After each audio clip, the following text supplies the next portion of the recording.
এভাবে আমরা বাবা মার অপূর্ণ স্বপ্ন পূরণ করে যাই।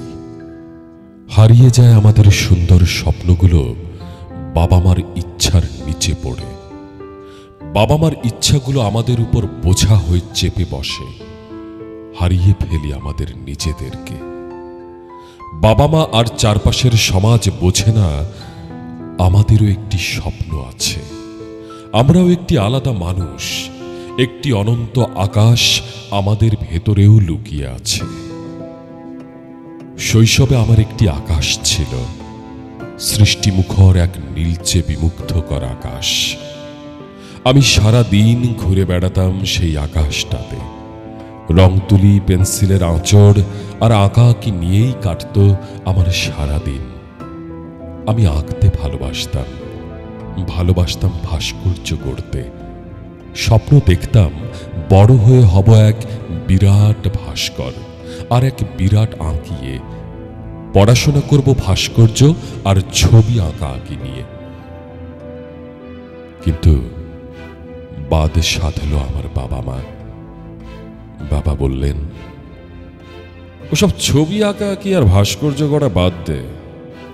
আমার খুব ইচ্ছা ছিল ডাক্তার হওয়ার, কিন্তু পারিনি।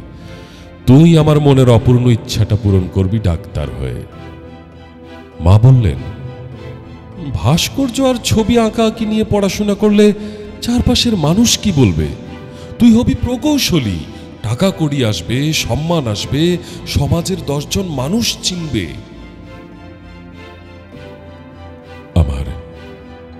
আমার আর আঁকাআঁকি আর ভাস্কর্য নিয়ে পড়াশোনা করা হয় না। বাধ্য হলাম বাবা মার ইচ্ছার কাছে নিজের ভেতরের ইচ্ছাটা জলাঞ্জলি দিতে। আজ আমি প্রকৌশল নিয়ে পড়াশোনা করছি, কিন্তু মাঝে মাঝেই মনের গহীনের সেই আকাশটা আপনা আপনি নিজের ভেতরে উঁকি দিয়ে ওঠে। মাঝে মাঝে আমি ভাবি, আঁকাআঁকি আর ভাস্কর্য নিয়ে পড়ালেখা করলে নিজের জন্মজাত দক্ষতা আর আনন্দকে সঙ্গে নিয়ে একদিন হয়তো হয়ে যেতাম অনেক বড় আঁকিয়ে।